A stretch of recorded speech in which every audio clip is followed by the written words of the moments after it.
பராசக்திக்கும் வந்து இந்த சென்சார் பிரச்சனை வந்திருக்கு, ஜனநாயகத்துக்கும் சென்சார் பிரச்சனை வந்திருக்கு. ஆனால் நிறைய பேர் என்ன வந்து அவங்களுக்கு தெரியலனா இந்த ரெண்டு படத்தோட சென்சார் பிரச்சனையோட நேச்சர் வந்து டிஃப்ரெண்ட். இதை வந்து சொல்கிறது வந்து டிஎம்கே சப்போர்ட்டர்ஸ் தான் பேசுவாங்க. இதை இந்த மாதிரியான ஒரு அஜெண்டாக்கு ஃபார்ம் பண்ணுறது அவங்க தான் பண்ணுவாங்க. பராசக்தி ஒரு படம் 1965 இந்திய எதிர்ப்பை பேஸ் பண்ணி அன்னைக்கு இருந்த இளைஞர்கள் செஞ்ச புரட்சி. அதை இளைஞர்கள் புரட்சி, அது இளைஞர்களோட ஒரு புரட்சி. அந்த புரட்சியை படமாவோ கதையாவோ வரலாறாவோ கொண்டு வந்து சேர்க்கும் போது அதை பார்த்தே நீங்க நடுங்குறீங்க. இத்தனைக்கும் பராசக்தியோடைய அந்த படத்துல நடிச்ச ஜெயம் ரவியா இருக்கட்டும், இல்லைன்னா வந்து சிபி ராஜா இருக்கட்டும், அவங்க அப்பாவும் அவங்க அக்காவும் வந்து எவ்வளோ டிஎம்கேக்கு வந்து சப்போர்ட் பண்ணி பேசுவாங்கன்னு எல்லாருக்குமே தெரியும். ஆனால் அவங்களே வந்து இதெல்லாம் சொல்லும் போது அப்போ மக்களுக்கு வந்து அவங்க உணர்றாங்க இல்லையா? இவ்வளோங்க டார்ச்சர் பண்ணுவீங்க ஒரு மக்கள். பாவம், ஒரு மக்களுக்காக தன்னுடைய அந்த ஒரு லக்ஸுரியான ஒரு வாழ்க்கையை அப்படி வேணாம்னு சொல்லிட்டு யார் வருவா? யாரும் வர மாட்டாங்க. இதுக்கு முன்னாடி நானே வர மாட்டேன். இல்ல, இதுக்கு முன்னாடி வந்த ஒரு ஆள் நீங்க சொல்லுங்க. யாரும் அப்படி வந்தது இல்ல. பணம் சம்பாதிக்கிறதுக்கு வந்திருக்கிறாங்க, மத அரசியல் பண்ண வந்திருக்கிறாங்க, பிரச்சனை உண்டாக்க வந்திருக்கிறாங்க தவிர யாருமே வந்து உண்மையிலே ஒரு கிளீன் ஸ்லேட்டோட வந்தது யாருமே வந்ததில்ல. அவதூறு அப்படின்னு பேசினா டிவிகே அப்படின்னா அவதூறு அப்படின்னா அவர் விஜய் அவர்களே சொல்றது வந்து சரிதானே. இப்போதான் வந்து மக்களுக்கு வந்து புரிய வருது. சினிமாவில் இருக்கிறவங்கள என்றைக்குமே அரசியல் களத்தில் இருக்கிறவங்க ஏற்றுக்க மாட்டாங்க. ஆமாம், மக்கள்கிட்டையுமே அதை திணிச்சு வச்சுருப்பாங்க. சினிமாக்காரங்கெல்லாம் என்ன பண்ணிட்டாங்க, நாட்டுக்கு என்ன பண்ணிட்டாங்க, ஏன் இவங்களோட கோபம் அந்த பக்கம் திரும்ப தெரியுமா? இவங்க ஒரு கட்டமைப்பு வச்சுருப்பாங்க. அரசியல்னாலே ஒரு கட்டமைப்பு இருக்குது. ஒன்று மத பேக்ரவுண்டில் இருக்கும், இல்லை ஜாதிய பேக்ரவுண்டில் இருக்கும். என்னன்னா நம்ம திராவிட அரசியல் பேசினாலுமே அவங்க ஏதோ ஒரு தொகுதியில் திராவிடத்தை சார்ந்து தான், ஒரு மதத்தை சார்ந்து தான், ஒரு ஜாதியை சார்ந்து தான் ஒரு வேட்பாளரை நிறுத்துகிறாங்க. ஆனால் ஒரு நடிகர் என்ன பண்ணுவாங்க தெரியுமா? எல்லாரையுமே மதத்தை கடந்து ஜாதியை கடந்து ஒரு தியேட்டருக்குள்ளே கொண்டு வந்து உட்கார வச்சிருவோம். இப்போ வந்து ஸ்டாலின் அவர்கள் வந்து நம்ம முதல்வர் வந்து ஒரு ட்வீட் போட்டிருக்காரு. கரெக்டாக வந்து நேற்று 8 மணியோ நம்ம ஒரு ஈவினிங் டைம் தான் போட்டிருக்காரு. இந்த மாதிரி இடி, அதுக்கப்புறம் சிபிஎஃப்சி, இந்த மாதிரியான பாடிஸ் எல்லாமே வந்து ஒன்றைய பாஜக கிட்ட இருக்குது அப்படின்னு ஒரு ட்வீட் போட்டிருக்காங்க. சர்டிஃபிகேட் கிடைச்ச அப்புறம் தானே நீங்கள் பேசுகிறீங்க? ஆமாம், ஜனநாயகனுக்கு நடந்த அநீதி உங்களுக்கு பிரச்சனையே கிடையாது. உங்களுக்கு பராசக்திக்கு கிடைச்சிருச்சுல்ல, ஆமாம், அந்த சந்தோஷத்தில் ஜாலியாக ட்விட் போடுறீங்க நீங்கள். அதுதான் சிபிஐ விசாரணைக்கும் ஜனநாயகமுக்கும் ஒரு கனெக்ஷன் இருக்குது அப்படின்னு வந்து டிவிகே சார்ந்தவர்களும் அதை ஒரு நோஷனை வந்து முன்வைக்கிறாங்க. ஆனால் வந்து உண்மையிலே வந்து அப்படி ஒன்று இருக்குது. இல்லை, டெஃபினட்டாக கனெக்ஷன் இருக்குது. அதில் எந்த மாற்று கருத்துமே கிடையாது. முன்னாடியே சொன்ன மாதிரி தான், இந்த பக்கம் மக்களுக்கு விரோதமான டிஎம்கே, இந்த பக்கம் மதத்துக்கு சார்ந்த பிஜேபி. மக்களை நடுவில் அனாதையாக விட்டீங்க. இவர் மக்களுக்கு நடுவில் வந்து ஜனநாயகனாக நிற்கிறார். நான் நிற்கிறேன் மக்களுக்காகன்னு உங்கள் 2 பேரையுமே சரிசமமாக எதிர்க்க வந்திருக்காரு. அப்போது நீங்கள் என்ன தான் இவருக்கு இந்த சாயம் பூச நினச்சாலும், நீங்கள் என்ன தான் இவர் இழுக்க நினச்சாலும் இவர் அசர போகிறதே கிடையாது. ஏங்க, நீங்கள் வந்து ஒரு ராமராஜ்யம் கட்டுறதுக்கு ஒரு ராவணன் பிள்ளையை கூப்பிட்றீங்க. எப்படி அது சாத்தியம்னு நான் கேட்குறேன்.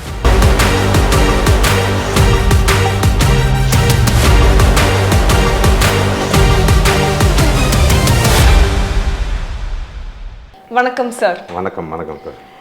ஜனநாயகன், சென்சார், இந்த 2 விஷயம்தான் வந்து இன்னைக்கு தமிழ்நாட்டில் வந்து ட்ரெண்டாக போயிட்டு இருக்கு. எல்லாருமே வந்து எப்படா அந்த சென்சார் சர்டிஃபிகேட் வரும்னு வெயிட் பண்ணிட்டு இருக்காங்க. அப்போதான் பொங்கலே ஆரம்பிக்கும் நிறைய பேர் சொல்லிட்டு இருக்காங்க. ஆனால் சார், நீங்கள் வந்து ஒரு இயக்குனர் இல்லையா?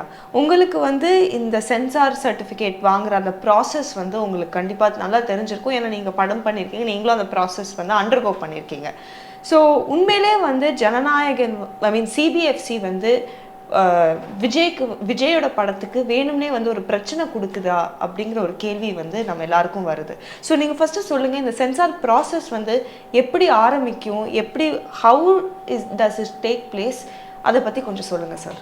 இல்லை, சென்சாரை பொறுத்த வரைக்கும் வந்து ஒரு படத்துக்கு ஒரு ப்ராசஸ் இருக்குது. ஒரு படம் நம்ம பண்ணுறோன்னா அந்த படத்தை கம்ப்ளீட் பண்ணிவிட்டு ஒரு ஃபர்ஸ்ட் காப்பியை வந்து சென்சாருக்கு போட்டு காட்டுவோம். அந்த சென்சாரை அவங்க பார்த்துட்டு அதில் இன்றைக்கி இருக்க அரசியல் சூழலுக்கு யாரையாவது பாதிக்கிற மாதிரி வசனம் இருக்கா, இல்லை டைலாக் இருக்கா, மது ரீதியாக புண்படுறதுக்கு ஏதாவது இருக்கா, இப்படியும் அவங்க ஒரு 5 பேர் கொண்ட குழு சென்சார் போர்டில் இருப்பாங்க. அவங்க வந்து படத்தை பார்த்துட்டு ஒரு இதெல்லாம் வேணாம், இந்த கட்டெல்லாம் தேவைப்படுது, இந்த இடத்தெல்லாம் மியூட் பண்ணுங்கன்னு சொல்லி ஒரு லைனப் கொடுப்பாங்க. அதை நம்ம எடுத்து அவங்க சொன்ன கரெக்ஷன்லாம் முடிச்சுட்டு அவங்களுக்கு ஒரு ரீசப்மிட் கொடுப்போம். நீங்கள் சொன்ன கரெக்ஷன்லாம் கொடுத்துட்டோம் அப்படின்னு சொல்லி ஒரு ரீசப்மிட் கொடுத்தா அவங்க ஒரு 1 or 2 டேஸில் வந்து நமக்கு ஒரு ரிப்ளை கொடுப்பாங்க, ஒரு மெயில் அனுப்புவாங்க. உங்களது வந்து படம் வந்து சர்டிஃபிகேஷன் ஆகிடுச்சு, உங்களது இந்த மாதிரி ஸோ கால்டு இந்த மாதிரி யூஏ இந்த மாதிரியான சர்டிஃபிகேட் உங்களது வந்திருக்கு அப்படின்னு சொல்லி ஒரு கிளாரிஃபிகேஷன் கொடுத்துருவாங்க.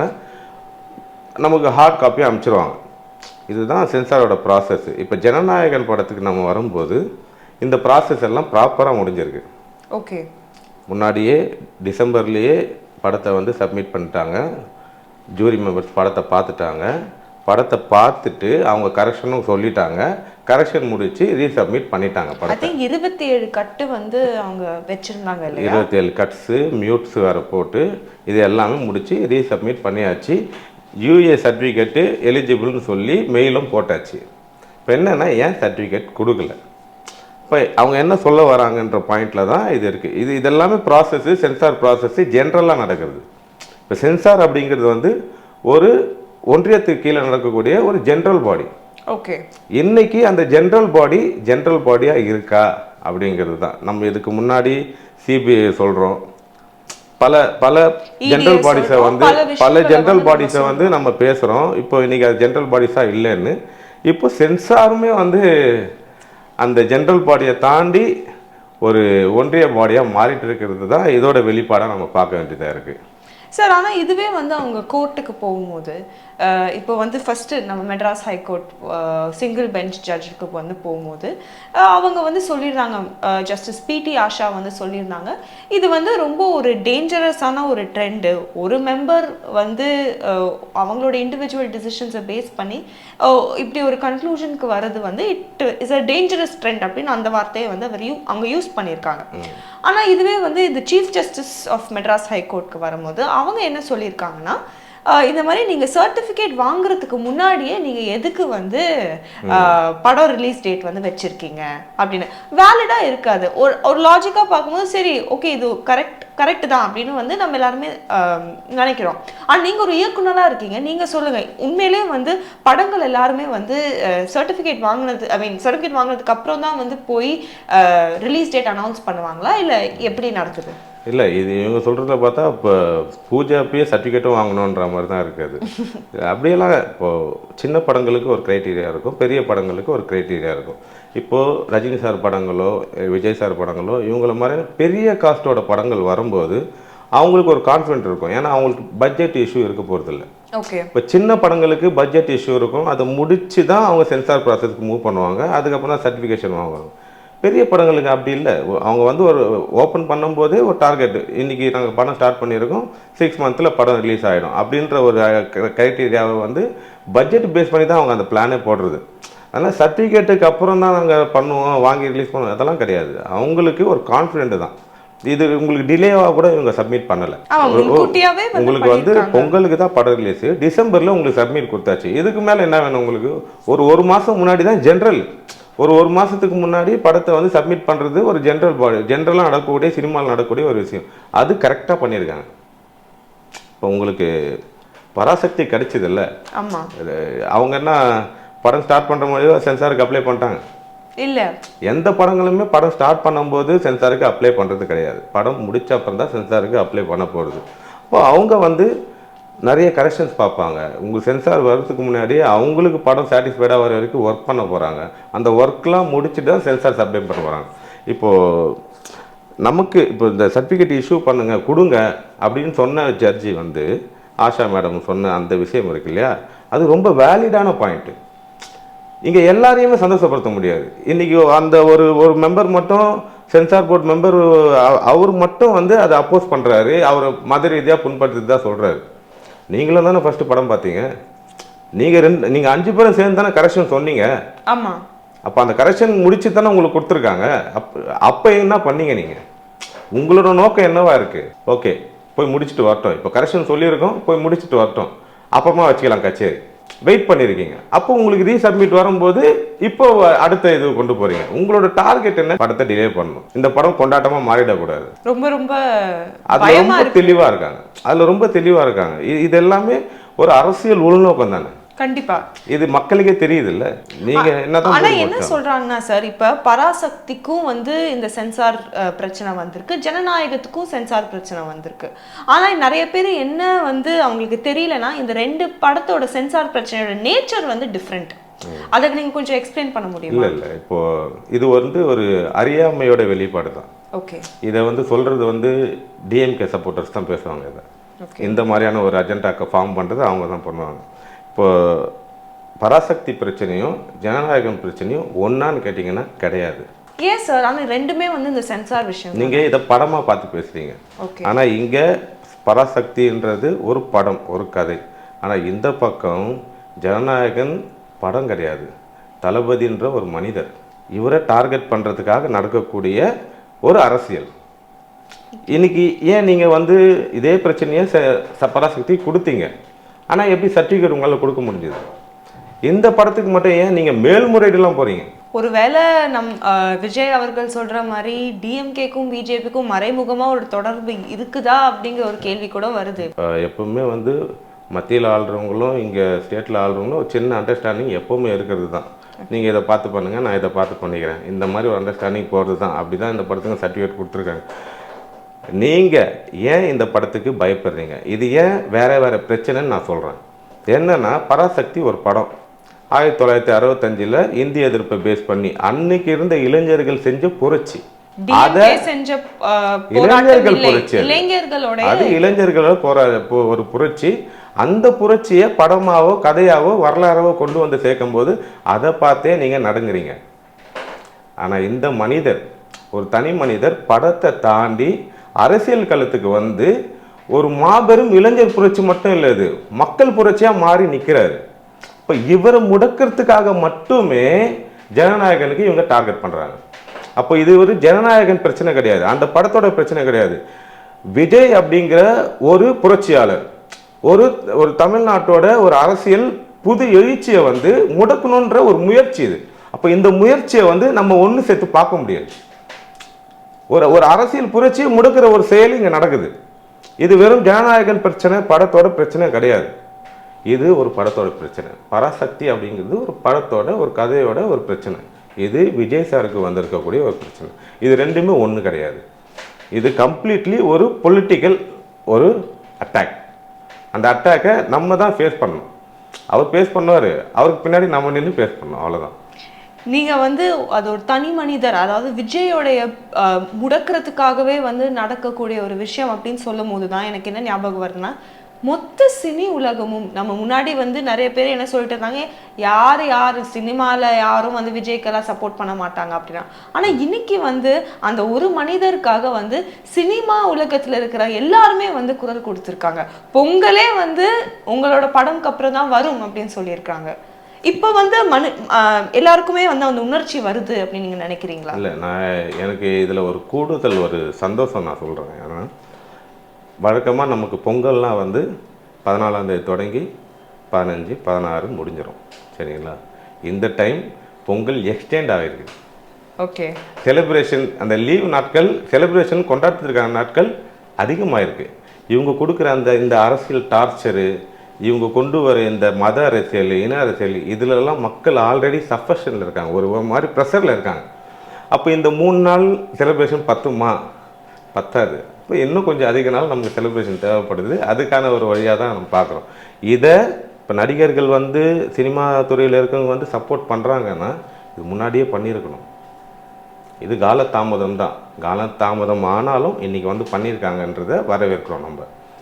இப்போ மக்கள் எல்லாமே ஒரு பக்கம் இருக்கும்போது நியாயம் அவங்களுக்கு தெரியும்ல. இதுக்கப்புறமும் நம்ம ஊமையாக இருந்தால் நம்ம இப்போ ஒரு பொது வெளியில் இல்லை மக்கள் சார்ந்து ஒரு களத்தில் இருக்கிறதுல எந்த பிரயோஜனம் இல்லைன்னு அவங்களுக்கு புரிஞ்சிருக்கும். அதனால தான் இன்றைக்கி களத்துக்கு வந்து பேச ஆரம்பிச்சிருக்காங்க. இதை வரவேற்கலாம் நம்ம. இத்தனைக்கும் பராசக்தியோடைய அந்த படத்துல நடிச்ச ஜெயம் ரவியா இருக்கட்டும், இல்லைன்னா வந்து சிபி ராஜா இருக்கட்டும், அவங்க அப்பாவும் அவங்க அக்காவும் வந்து எவ்வளோ டிஎம்கேக்கு வந்து சப்போர்ட் பண்ணி பேசுறாங்கன்னு எல்லாருக்குமே தெரியும். ஆனா அவங்களே வந்து இதெல்லாம் சொல்லும் போது அப்ப மக்களுக்கு வந்து அவங்க உணர்றாங்க இல்லையா, இதை வந்து இவர் வந்து ஒரு ஆர்டினரி மேன் இல்ல, இவருக்கு வந்து உண்மையிலே வந்து இவர் தான் சேஞ்ச் அப்படின்னு உணர்றாங்க இல்லையா? இல்லை, அவங்க பார்க்குறாங்கல்ல, எவ்வளோங்க டார்ச்சர் பண்ணுவீங்க ஒரு மனுஷனை. பாவம், ஒரு மக்களுக்காக தன்னுடைய அந்த ஒரு ஒரு லக்ஸுரியான ஒரு வாழ்க்கையை அப்படி வேணாம்னு சொல்லிட்டு யார் வருவா? யாரும் வர மாட்டாங்க. இதுக்கு முன்னாடி வந்து நானே வர மாட்டேன் சார். இல்லை, இதுக்கு முன்னாடி வந்த ஒரு ஆள் நீங்கள் சொல்லுங்க. யாரும் அப்படி வந்தது இல்லை. பணம் சம்பாதிக்கிறதுக்கு வந்திருக்கிறாங்க, மத அரசியல் பண்ண வந்திருக்கிறாங்க, பிரச்சனை உண்டாக்க வந்திருக்கிறாங்க தவிர யாருமே வந்து உண்மையிலே ஒரு கிளீன் ஸ்லேட்டோட வந்ததில்லை. யாருமே வந்ததில்லை. அப்போ இப்படி ஒரு மனுஷன் வராரு அப்படின்னா அதை மக்கள் உணர்றாங்க. நான் கேட்குறேன், இது வந்து இவங்களோட இந்த இந்த எதிர்ப்பு இதெல்லாம் இருக்குது பார்த்தீங்களா, இந்த மற்ற கட்சிக்காரங்க விஜய் சாரை எதிர்க்கிறாங்கல்ல, அவங்களுக்கு என்ன கோவம் இவர் மேலே? நாங்கள் இவ்வளோ வருஷமாக அரசியல் களத்தில் இருக்கோம், மக்களுக்கு அவ்வளோ வேலை பார்க்குறோம், எங்களுக்கு கிடைக்காத அன்பு ஏன் அவருக்கு கிடைக்குது? இந்த பொறாமை இருக்குது அவங்களுக்கு. நான் அவங்களுக்கெல்லாம் சொல்கிற ஒரே விஷயம் என்னென்னா, இது இன்னைக்கு நேற்று வந்த பந்தம் கிடையாது, வெறும் ஒரு சினிமாக்காக மட்டும் உருவான ஒரு அன்பு கிடையாது. இது அவர் நடிக்க வந்து 1992 அவர் மக்கள் பணி ஒன்று செஞ்சுருக்கார். இன்றைக்கி தான் அரசியலுக்கு வந்தாரா? கிடையாது. 2011 நாகப்பட்டினத்தில் மீனவர்களுக்காக வந்து களத்தில் நின்று போராடினார்ல, அன்னைக்கே அவர் அரசியல் மேடை ஏறிட்டார். அதை வச்சு பார்த்தா இன்னைக்கு இருக்க அரசியல்வாதிகளில் பல பேருக்கு அவர் தான் முன்னோடி. இது புரியாம தான், இது தெரியாம தான் நம்ம திராவிட அரசியல் இருக்குல்ல, இந்த திராவிட அரசியலுக்கு ஒரு சில முன்னோடிகள் இருக்காங்க, இப்போவும் இருக்காங்க. அவங்க எல்லாமே அவங்க யாருன்னா, தாத்தா அயோத்திதாச பண்டிதர்லேருந்து ரெட்டமலை சீனிவாசன்லேருந்து பெரியார், அண்ணா, இவங்க எல்லாருக்குமே அரசியல்னா என்ன, திராவிட அரசியல்னா என்ன, மக்கள்கிட்ட எப்படி பேசணும், எப்படி நடந்துக்கணும், இதெல்லாம் சொல்லி கொடுத்த சில பேர் இன்றைக்கி பேசிகிட்டு இருக்காங்க. வேறு யாரும் இல்லை, செந்தில் வேலும், ஐயா ஜீவசகாயம், அப்புறம் கண்ணாடி ஒருத்தர் போட்டுன்னு போகிற இவங்க அரசியல் சொல்லி கொடுக்குறாங்க இன்றைக்கி இருக்க இளைஞர்களுக்கு. முதல்ல நீங்கள் அரசியல் கற்றுக்கோங்க. ஒரு மனுஷனை எதிர்க்கிறதுக்கு முன்னாடி அவர் இந்த சமூகத்துக்காக என்னென்னலாம் பண்ணியிருக்காரு, வெறும் சினிமா மட்டும்தான் அவரோட ப்ளஸ்ஸா? அதை தாண்டி மக்கள் களத்தில் அவர் எங்கெங்கெல்லாம் நின்று இருக்காருன்னு கொஞ்சம் பேப்பர் கட்டு வேணாம், இன்றைக்கி ட்விட்டர்லேயே இருக்குது, எடுத்து பார்த்தாலே தெரிஞ்சிட போகுது. இதெல்லாம் எதையுமே பார்க்காம அவரையும் கொச்சைப்படுத்தி பேசுறது, அவரை சார்ந்து சப்போர்ட் பண்ணுறவங்களையும் கொச்சைப்படுத்தி பேசுறது, இவங்க தான் அரசியல் ஞானி மாதிரி. இதெல்லாம் வந்து சொன்னாலும் ஏற்றுக்க போகிறதில்ல, புரியவும் போகிறதில்ல, தற்கொலையாகவே வாழ்கிறது அவங்கெல்லாம். நம்ம வந்து அதுதான் சார், அவதூறு அப்படின்னு பேசினா டிவிகே அப்படின்னா அவதூறு அப்படின்னா அவர் விஜய் அவர்களே சொல்றது வந்து சரிதானே. இப்போதான் வந்து மக்களுக்கு வந்து புரிய வருது. ஏதோ இத்தனைக்கும் வந்து சினிமா ஃபீல்டில் இருந்தாலே வந்து பாலிடிக்ஸ் பற்றி நிறைய பேர் பேச மாட்டாங்க, பயப்படுவாங்க. ஆனால் இன்னைக்கு வந்து எல்லாருமே ஒன்று சேர்ந்து பேசுகிறாங்கன்னா கண்டிப்பாக அதுக்கு வந்து ஒரு மீனிங் இருக்கதா செய்யுது, எல்லாருக்குமே புரிய வருது. இதை நான் சொல்லணும்னு நினச்சேன். சினிமாவில் இருக்கிறவங்கள என்றைக்குமே அரசியல் களத்தில் இருக்கிறவங்க ஏற்றுக்க மாட்டாங்க. ஆமாம், மக்கள்கிட்டையுமே அது திணிச்சு வச்சுருப்பாங்க. சினிமாக்காரங்கெல்லாம் என்ன பண்ணிட்டாங்க, நாட்டுக்கு என்ன பண்ணிட்டாங்க, அது ஏன் இவங்களோட கோபம் அந்த பக்கம் திரும்ப தெரியுமா? இவங்க ஒரு கட்டமைப்பு வச்சுருப்பாங்க. அரசியல்னாலே ஒரு கட்டமைப்பு இருக்குது. ஒன்று மத பேக்ரவுண்டில் இருக்கும், இல்லை ஜாதிய பேக்ரவுண்டில் இருக்கும். என்னன்னா நம்ம திராவிட அரசியல் பேசினாலுமே அவங்க ஏதோ ஒரு தொகுதியில் திராவிடத்தை சார்ந்து தான், ஒரு மதத்தை சார்ந்து தான், ஒரு ஜாதியை சார்ந்து தான் ஒரு வேட்பாளரை நிறுத்துகிறாங்க. ஆனால் ஒரு நடிகர் என்ன பண்ணுவாங்க தெரியுமா? எல்லாரையுமே மதத்தை கடந்து ஜாதியை கடந்து ஒரு தியேட்டருக்குள்ளே கொண்டு வந்து உட்கார வச்சுருவோம். அப்போ இவங்களுக்கு பயம் எங்கே வருதுன்னா, இவன் தியேட்டர்லேயே இதை பண்ண ஆள் இப்போ பொது வெளிக்கு அரசியல் களத்துக்கு வந்துட்டு இதே பண்ணிட்டான்னா எங்கள் பழப்பு என்ன ஆகும்? அந்த பயத்தால் தான் இவங்க நடிகர்களை அரசியலுக்கு வர வேணா சொல்கிறது. விஜய் சாருக்கு ஏன் இது எக்ஸ்ட்ரா இருக்குன்னா, அவர் லார்ஜஸ்ட் க்ரௌடை ஒன்று சேர்த்துட்டார்.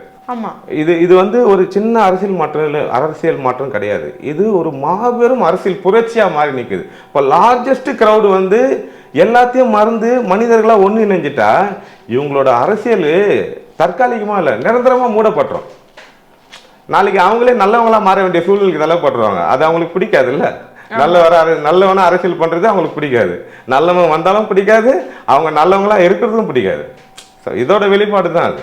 இப்போ வந்து ஸ்டாலின் அவர்கள் வந்து நம்ம முதல்வர் வந்து ஒரு ட்வீட் போட்டிருக்காரு. கரெக்டாக வந்து நேற்று 8 மணியோ என்னமோ ஒரு ஈவினிங் டைம் தான் போட்டிருக்காரு.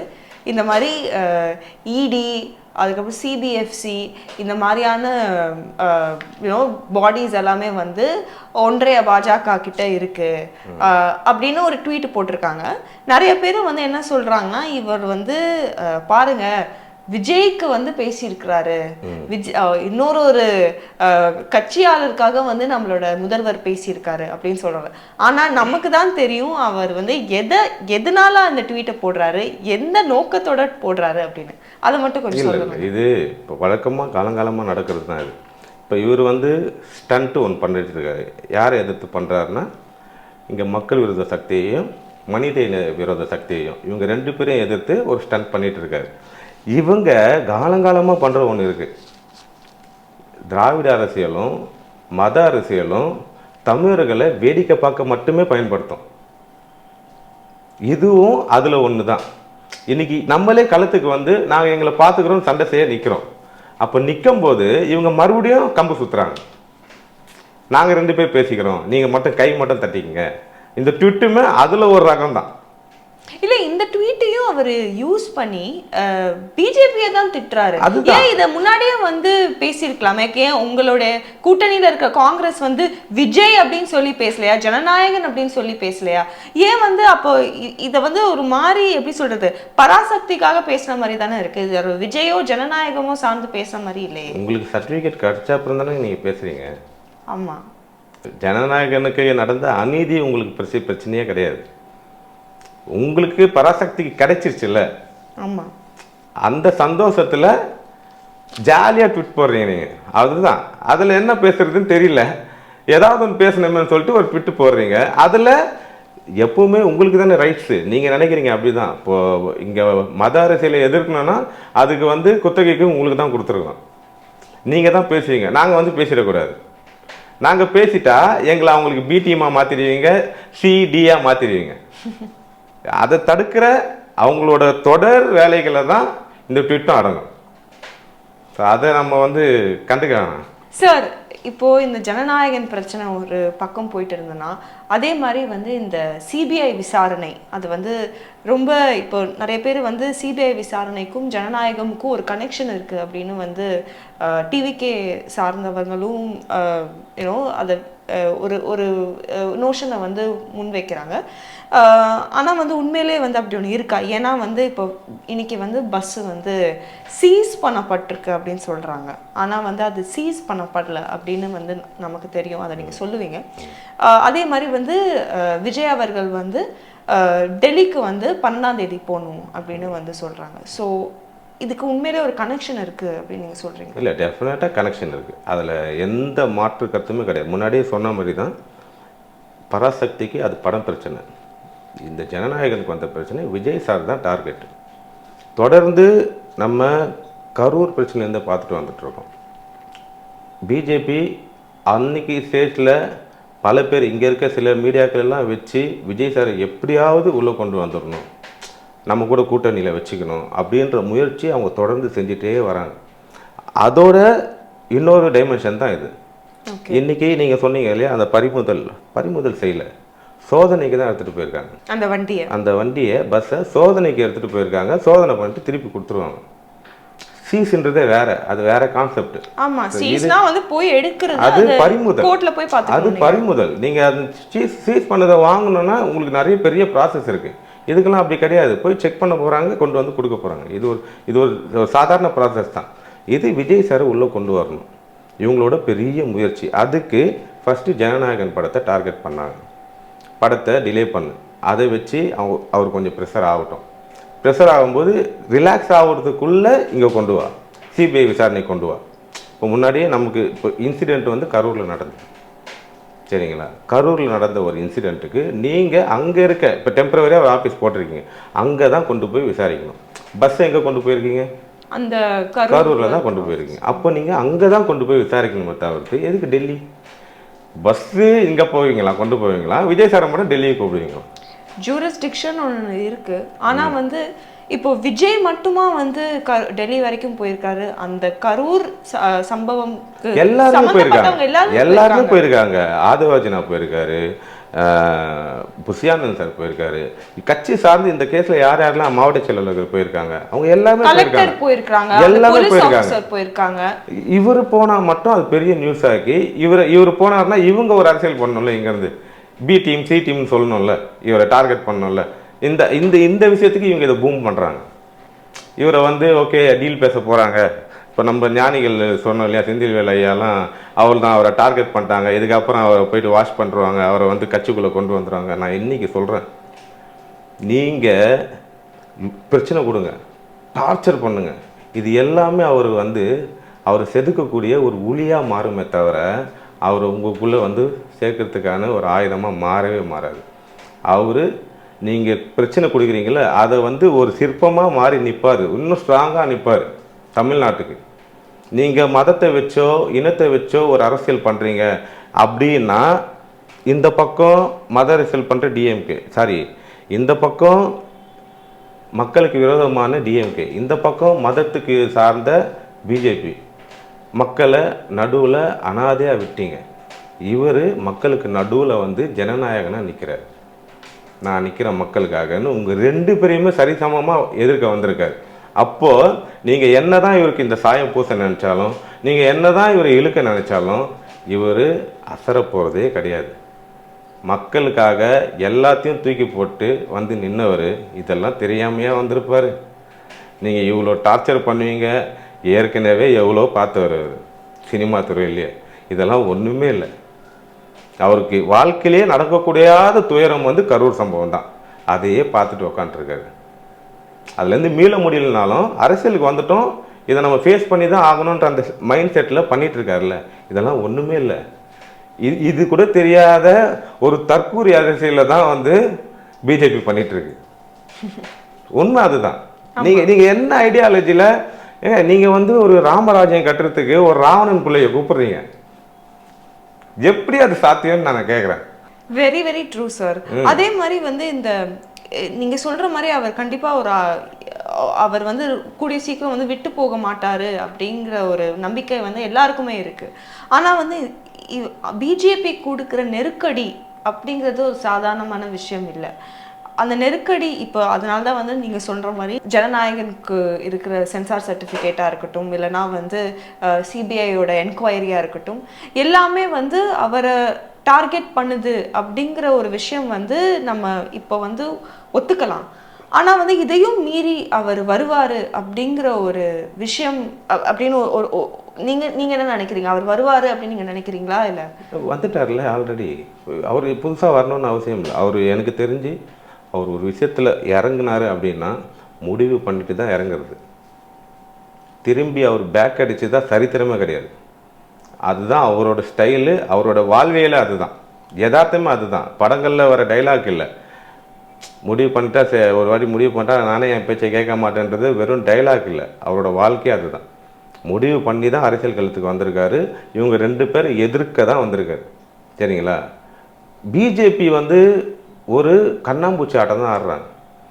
ஒரு கற்பனை உலகத்தில் இருக்காங்க. எப்படியாவது ஏதாவது பண்ணி தளபதியை உள்ளே கொண்டு வந்துடலான்ற ஒரு கற்பனை உலகத்தில் இருக்காங்க. ஆனால் இவரோட கொள்கை எதிரி அப்படிங்கிறவங்க பிஜேபி மட்டும்தான். அது இன்னைக்கு இல்லை, என்றைக்குமே மாறாது. அதில் தளபதி எல்லளவும் மாற போகிறதே கிடையாது. இன்னொன்று சொல்கிறேன், நீங்கள் இப்போ சோ கால்டு தளபதியை இவ்வளோ நெருக்கடி கொடுக்குற, இவ்வளோ டார்ச்சர் பண்ணணும்னு நினைக்கிற மாநில அரசும் சரி மத்திய அரசும் சரி, நீங்கள் ரெண்டு பேருமே புரிஞ்சிக்க வேண்டியது, நீங்கள் நெருக்கடி கொடுக்கறது தளபதின்ற ஒரு நபருக்கு இல்லை, அவர் பின்னாடிக்கு இருக்க கோடிக்கணக்கான மக்களுக்கு. உங்களால் சஃபர் ஆகிறது அவங்க எல்லாருமே. இன்றைக்கி நீங்கள் வந்து ஜனநாயகன் ஒரு படத்தை தடை பண்ணிட்டேன்னு நினைக்கிறீங்க. ஆனால் கோடிக்கணக்கான பேரோட ஒரு ஆசையை, அவர் கடைசியாக திரையில் பார்க்கணுன்ற ஒரு கனவை, அதெல்லாம் விட இது ஒரு படம் சார், இது ஒரு ஆர்ட் ஃபார்ம். அதுக்கு நீங்கள் வந்து எப்படி தடை போட முடியும்? மக்கள் அதில் தானே அவங்க கூட கனெக்ட் ஆகிருக்காங்க. அதை நீங்கள் பிரேக் பண்ணுறீங்க. அப்போ வந்து இதோட விளைவை நீங்கள் யோசிக்காமல் பண்ணுறீங்கன்னு தான் நான் சொல்லுவேன். ஒரு ஜனநாயக நாட்டில் ஒரு ஜனநாயகனுக்கு ஒரு அநீதி நடக்குதுன்னா ஜனங்க சும்மா இருக்க மாட்டாங்க. கண்டிப்பாக ஒரு எழுச்சி நடக்கும், ஒரு புரட்சி நடக்கும். நீங்கள் என்ன ட்ரை பண்ணுறீங்கன்னா, எப்படியும் இந்த 2026 ஒரு அரசியல் புரட்சி நடக்க போகுது. அதுக்கு முன்னாடி ஒரு ஜனநாயக புரட்சியை நீங்களே உருவாக்குறீங்க. அது வேணான்னு சொல்கிறேன். ஸ்மூத்தாக எலெக்ஷன் நடக்கட்டும்ன்றேன். ஒருவேளை வந்து விஜய் இப்போ இந்த ஜனநாயகன் பிரச்சனை வரும்போது காங்கிரஸ் தான் வந்து ட்வீட் போடுறதுனால பிஜேபி இதை பார்த்துட்டே வந்து விஜய்க்கு வந்து வேணும்னே நெருக்கடி கொடுக்குறாங்க அப்படின்னு நீங்கள் நினைக்கிறீங்க? இன்னைக்கு நேற்று இல்லை. பிஜேபியோட தமிழ்நாடு டார்கெட்டுன்றது வந்து இன்னைக்கு நேற்று கிடையாது. ரொம்ப நீண்ட காலமாக அவங்க வந்து தமிழ்நாட்டுக்குள்ளே ஏதோ ஒரு வகையில் இங்கே உள்ளே வரணும்னு முயற்சி பண்ணிகிட்டே இருக்காங்க. கடைசியில் இன்னைக்கு இந்த சூழ்நிலை தான் அவங்க அமைஞ்சுது. ஏன்னா டிஎம்கேவோட வரலாறு எடுத்து பார்க்கும்போது ஒரு 5 வருஷம் அவங்க இருந்தாங்கன்னா அடுத்த 5 வருஷம் மாற்று தான் வராங்க. மாற்று அரசியல் தான் நடந்திருக்கு. ஏடிஎம்கேவாவது கண்டினியூஸாக இருந்திருக்காங்க. ஆனால் டிஎம்கே அப்படி இருந்தது கிடையாது. இப்போ இந்த 5 வருஷத்துக்கு அப்புறம் ஒருவேளை டிஎம்கேக்கு ஒரு நல்ல பேர் இருந்து அவங்க வின் பண்ணியிருந்தாலும் கூட மெஜாரிட்டி எதிர்கட்சியாக ஏடிஎம்கே வந்திருப்பாங்க. ஆனால் அது ஏடிஎம்கேவா கிடையாது, பிஜேபி தான் வந்திருப்பாங்க. ஏடிஎம்கேவோட மறு உருவமாக பிஜேபி வந்து இங்கே எதிர்கட்சியாக உட்காந்துருப்பாங்க. அது அவங்களுக்கு ஒரு பெரிய வரவேற்பு தமிழ்நாடை பொறுத்த வரைக்கும். அதுக்கு யார் பிரேக் போட்டிருக்கா? அந்த கனவை யார் முறிச்சிருக்கா? தளபதி தான் முறிச்சிருக்காரு. அவங்க அவ்வளோ பெரிய கற்பனைக்கும் கனவுக்கும் இவர் முற்றுப்புள்ளி வச்சிருக்காரு. இன்னைக்கு அரசியல் களத்தையே டிவிகே விச டிஎம்கேன்னு மாற்றுந்து யாரு? நேற்று கிண்டல் பண்ணீங்க.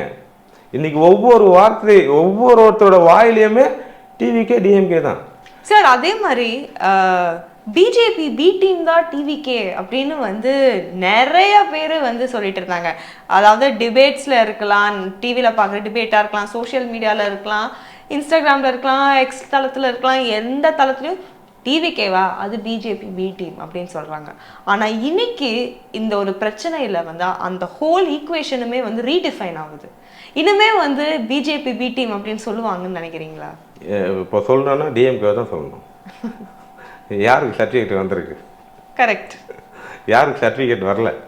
அதுவும் பராசக்திங்கிறது இந்த ஆன்டி ஹிந்தி ஆப்போசிஷன் எல்லாமே வந்து பிஜேபிக்கு அகைன்ஸ்டான விஷயம் தான். படம் ஆனா அவங்களுக்கே சர்டிஃபிகேட் கொடுத்துட்டீங்க.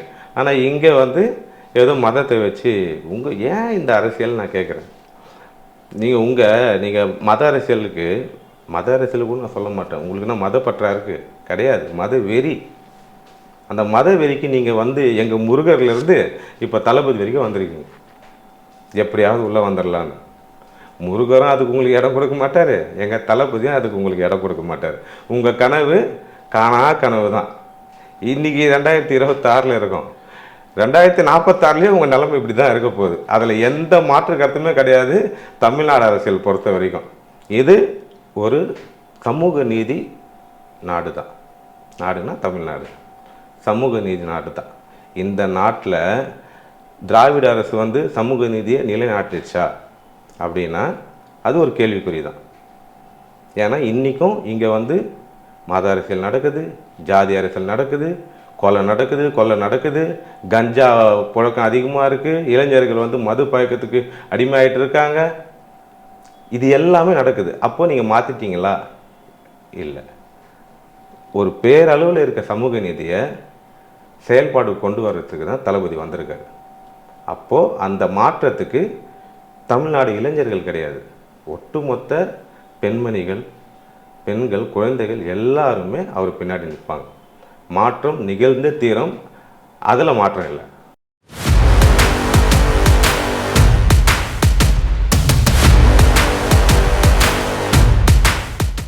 ரொம்ப ரொம்ப நன்றி சார்.